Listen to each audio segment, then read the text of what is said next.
तुम्हारी नीली आंखें तुमसे सब कुछ छीनने वाली है लड़के। यह कहा था हमारे मोमोशिकी ओत्सुस्के ने अपने बोरुटो के लिए। और तब से लेके अब तक हम ये सोच रहे थे कैसे बोरुटो की आंखें उससे सब कुछ छीनने वाले हैं। तो यही पे है इस चैप्टर का सबसे बड़ा plot twist. Boruto chapter 79 omnipotence में मोमोशिकी की प्रोफेसी को पूरी तरीके से सही साबित कर दिया है और हम सब को एक बहुत बड़ा प्लॉट ट्विस्ट दे दिया गया है। इस चैप्टर में हमें सारे प्लॉट्स का डिटेल में आंसर मिलता है कि क्यों मोमोशिकी ने यह कहा था कि तुम्हारी नीली आंखें या वो नीली आंखें तुमसे तुम्हारा सब कुछ छीनने वाली है। दूसरा कि बोरुटो और कवाकी क्यों लड़ रहे हैं और बोरुटो कवाकी से लड़ते हुए अपनी स्टोरी को क्यों नैरेट कर रहा है। और सबसे बड़ी बात एडा की एबिलिटी के बारे में जो मोमोशिकी को पिछले कुछ चैप्टर्स में पता चलता है और वो किसी को बताता नहीं है। तो इस चैप्टर में उस सारे राज खुल गए हैं दोस्तों। तो वो जो चैप्टर 79 का नाम है ओमनीपोटेंस। और चलिए शुरू करते हैं चैप्टर 79 का डिटेल रिव्यू।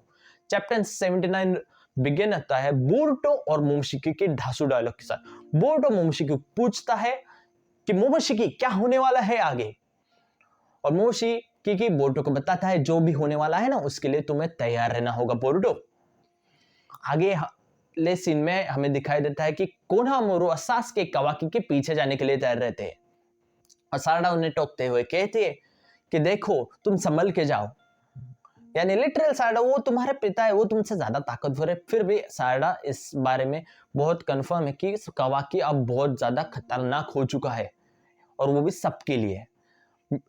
इसी चैप्टर में इसी सीन में हमें बताया जाता है कि मित्सुकी काफी गुस्से वाला है और वो बोरुटो की तरफ एक नजर से देख रहा होता है। और यहां पे साराडा को मित्सुकी की कही गई बात याद आती है और वो ये कि अगर बोरुटो को कुछ हो जाता है ना तो वो उसको पता नहीं है कि उस बंदे के साथ वो क्या करेगा जिसने बोरुटो को लिटरली मार डाला है। और यहीं पे मित्सुकी को यह पता लगता है कि वो कोड नहीं, वो कवाकी है जिसने बोरुटो को लिटरली मार डाला था।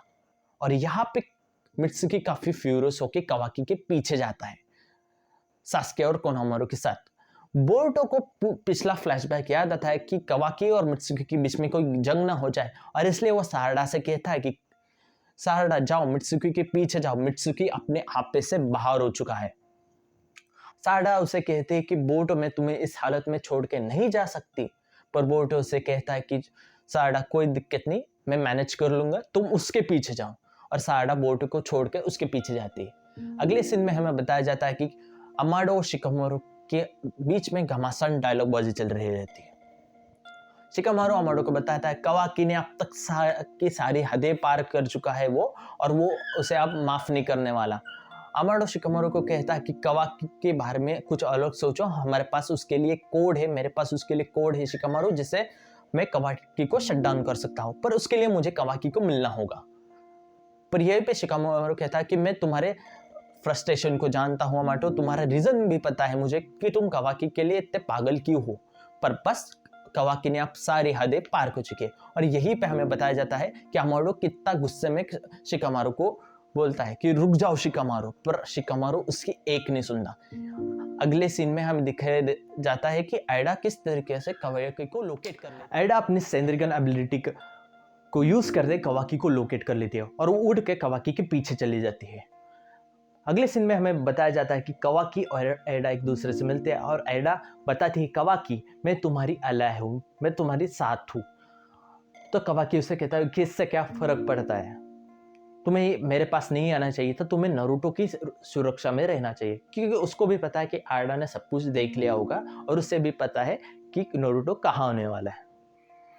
एडा कवाकी के पास जाती है और कवाकी कहता है एडा से कि अगर बोरुटो नारुतो का बेटा नहीं होता, अगर वो एक आउटसाइडर होता, कोनोहा में पैदा ही ना होता और उसका भाई ना होता, तो उससे सब कुछ लोग मार सकते हैं नारुतो की जान बचाने के लिए। और यहाँ पे हमें कवाकी के अंदर की जो जेलेसी है ना बोरुटो के लिए, वो बताया जाता है कि अब कवाकी को सिर्फ बोरुटो को मारना है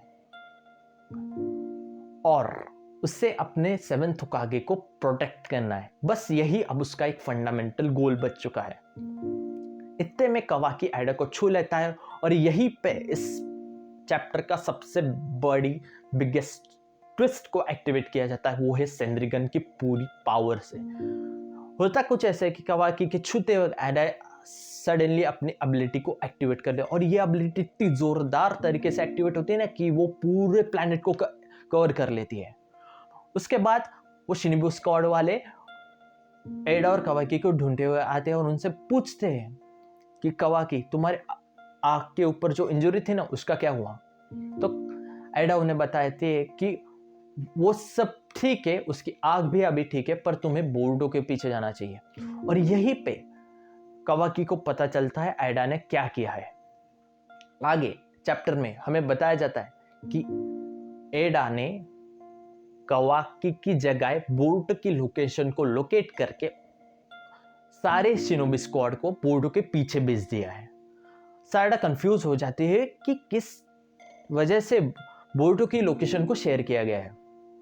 और यहीं पे साडा और मित्सुकी बोर्डो के पीछे जाते हैं। साडा को लगता है बोर्डो किसी डेंजर में होगा, इसलिए वो मित्सुकी को लेकर बोर्डो के पीछे जाती है। बोर्डो संभल नहीं रहा होता है, इतने में साडा और मित्सुकी उसके पीछे आ जाते हैं और मित्सुकी अपना आपा खोते हुए सेज मोड एक्टिवेट करके बोर्डो पे सीधा धावा बोल देता है। मोमोशिकी बताता है बोर्डो को कि उस अटैक से कैसे बचे।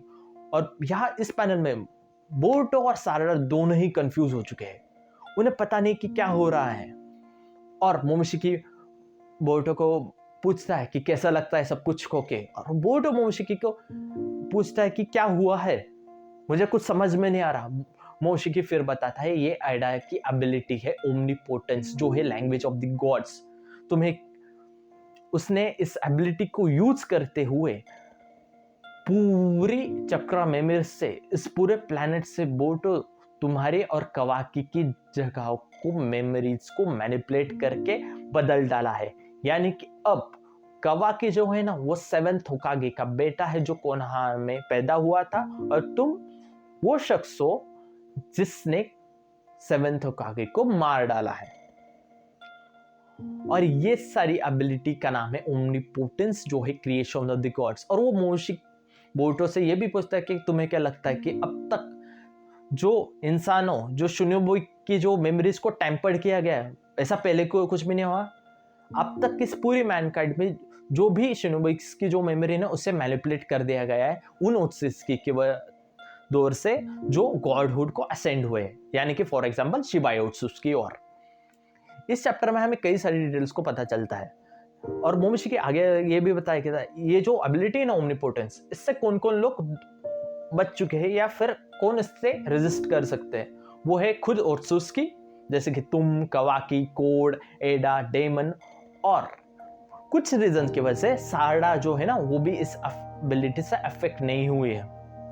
अगले पैनल में हमें दिखाई देता है कि कवाकी एडा को बोलता है कि शिनोबी को बताओ, शिनोबी स्क्वाड को बताओ कि बोरुटो ने नारुतो को लिटरली मार डाला है, और इसलिए पूरी शिनोबी स्क्वाड अब बोरुटो को लेकर काफी सीरियस हो चुकी है।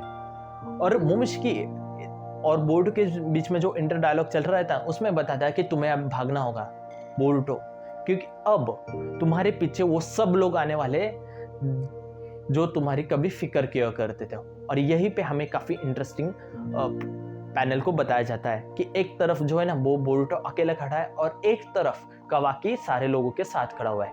पर इस पैनल में सास्के बोरुटो की तरफ नहीं देख रहा होता है, वो कवाकी की तरफ दिख रहा होता है, और अमाडो सास्के की तरफ दिख रहा होता है। इस पैनल में कहीं ना कहीं ये हिंट्स दिए गए कि सास्के कैसे भी तो भी करके उस एबिलिटी है ना ओमनीपोटेंस उसको काउंटर कर चुका है, और उसे शायद पता होगा कि ये बोरुटो है, कवाकी नहीं, और कवाकी है, बोरुटो नहीं। यानी कि समझ सकते हो ना। तो आगे चलकर हमें ये इंटरेस्टिंग देखने को मिलेगा कि क्या हो सकता है, कैसे बोरुटो इन सबसे बचेगा, और वो बोरुटो जब रोग बनेगा ना तो उसकी मदद कौन करेगा। तो आने वाले कई चैप्टर्स काफी एक्साइटिंग से भरे होंगे, क्योंकि इस मैंगो को अब लिटरली मसाशी किशिमोटो टेक ओवर कर चुके हैं, और ये अब तक का सबसे बड़ा ट्विस्ट था बोरुटो मैंगा का। तो आपको अगर ये हमारी वीडियो अच्छी लगे तो हमें लाइक और सब्सक्राइब करना ना भूलिएगा। अगली वीडियो हमारी होने वाली है कि बोरुटो किस तरीके से इन सबसे बचेगा और वो कौन लोग होंगे जो बोरुतो की मदद करेंगे, इस बारे में हमारी अगली वीडियो रहने वाली है। तो तब तक के लिए हमारे चैनल को लाइक और सब्सक्राइब करना ना भूलिएगा।